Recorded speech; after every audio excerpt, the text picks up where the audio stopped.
Right, what is up guys, SDPeasy here, and we're back with another episode of Lampard's Lounge here. Today we are reviewing the Chelsea 2-1 win away at Lille.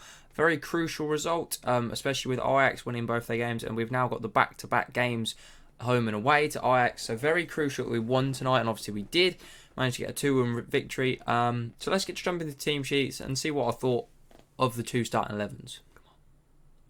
Right, so jumping into the team sheets here, Lille actually came out with a very good team. I like a lot of their players. Obviously, Jose Font being a very experienced centre-half, playing for Southampton in the Premier League for many years.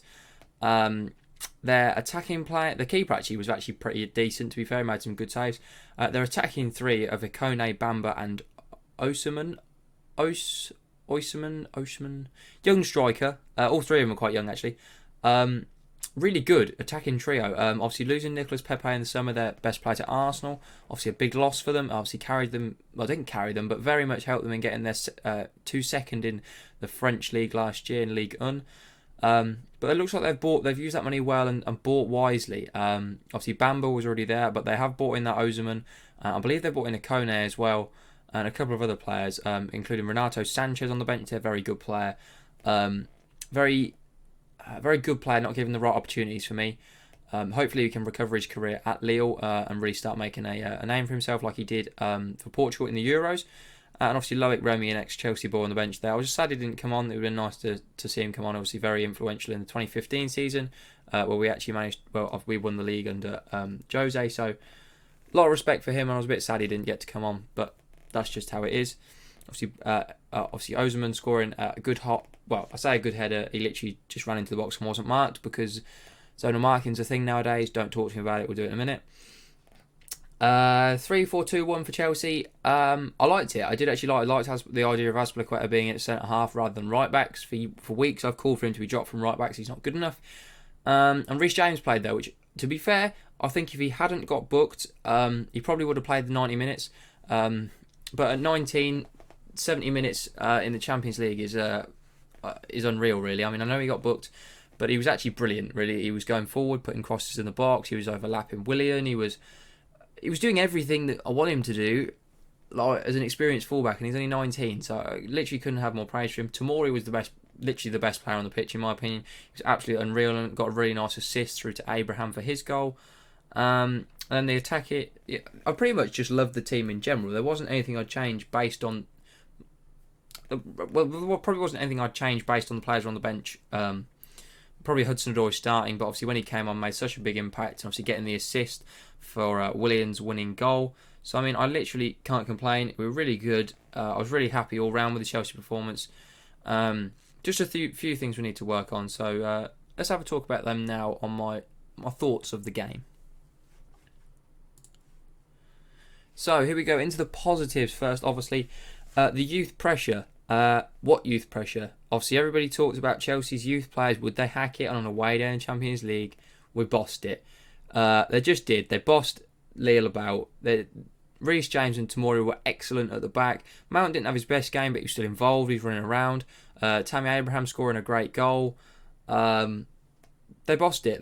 The idea of youth not being able to do the Champions League away game, nothing. Didn't matter. They were excellent. Probably some of the best players on the pitch.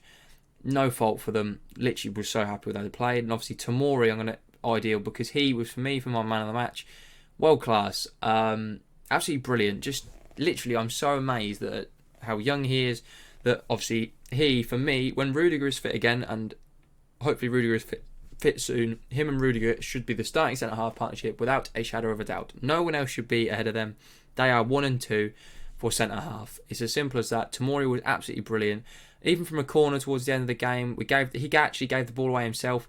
He legged about 40-50 yards after a player at some rapid pace, caught up with him and shepherded the ball out of play and actually won us a throw-in. And I literally just love to see it. I haven't seen that from a Chelsea player since John Terry, defensively wise. So I love to see it. I was so happy that I saw that happen, especially from a young English player.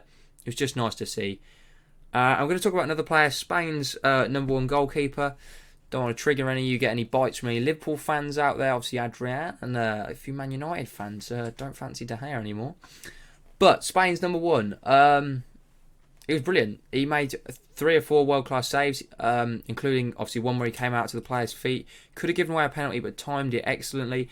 Recovered the ball. Obviously, he did literally have to do it again about 10 minutes later, but through his own mistake. But he recovered it well, kept the ball, and just made some good saves in general. Very good distribution of the ball. He was brilliant. Really happy with him. He was unlucky that we didn't keep a clean sheet. It wasn't down to him. So yeah, another good game for him, and really boosting Kepa's confidence. And I love to see it. He's a great keeper, and I'm really happy for him. Also, our substitutions were excellent. Especially the Hudson-Odoi one. I thought he should have started, but when he came on, he changed the game. We went to 4 at the back. The game was different. We were on the attack. Lille couldn't deal with us. They didn't know what to do with Hudson-Odoi. When he got the assist, it was brilliant. He ran down the line. He's absolutely bossed some player out of the way. Just sent him into next week. Just sit down, mate. You weren't even there. He's whipped a great crossing straight to Willian, who's, to be fair, scored a really, really good volley to win us the game. Bounced it into the ground and over the keeper. Obviously, Kovacic coming on for Mount as well. It was just a leggy thing because Mount looked like he was dying. I mean, give that boy a rest, please. Just give him a rest at the weekend. I think just let him be on the bench.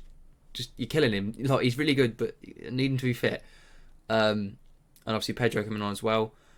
But yeah, the Hudson-Odoi one was the big one. He was brilliant when he came on. For me, he has to start at the weekend. And going forward, just has to start in the team because he's class. On to the negatives, and it looks like there's a few, but there's not really. Zonal marking is the big one. I don't understand zonal marking as a football fan. If you do, please let me know in the comments.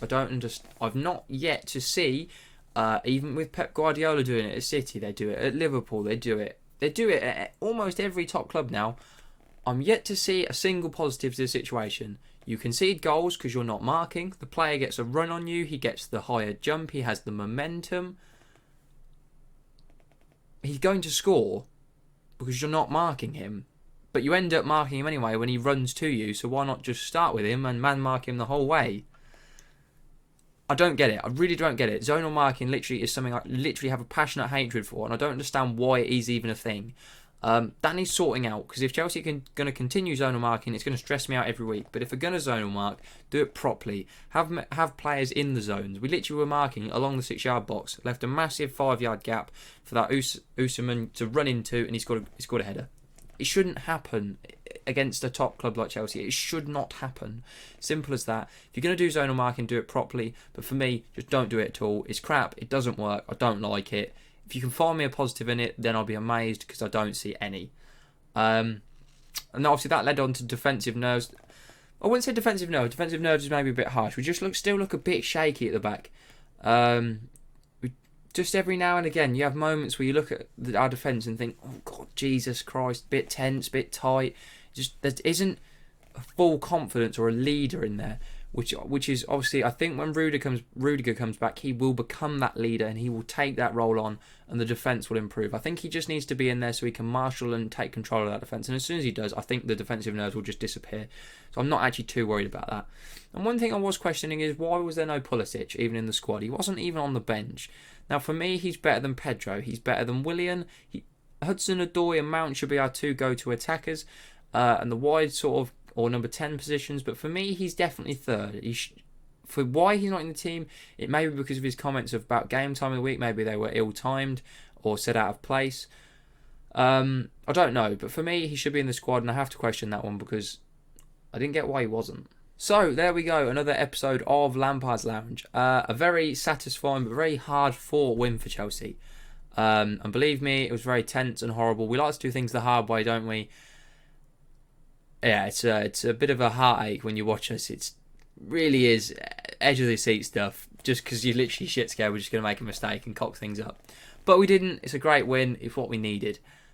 Also, guys, what I have now done, I've gone back through Chelsea's Twitter and I have changed all the thumbnails of all the Lampard's Lounge episodes to pictures. What they originally were was just pictures from Chelsea's parts of the game. I've now got like the full-time score thing. You'll see on the thumbnail of this video that it looked different. If you actually go back in time, I've now changed all of them to the appropriate photos. And I'm going to be doing that onwards because I feel like it looks cool, because not only do you then get a photo of something that happened in the game, you also know the score on the thumbnail and you know what video you're going to be in for watching. Let me know if you think that's a cool idea, but I just thought it was a nice little change to the series, even if it is just a little visual one. But hopefully you guys have enjoyed. Thank you very much for your support. We are 32 days in now. Let's keep it going. Leave a like if you have enjoyed this video, subscribe if you are new, and peace.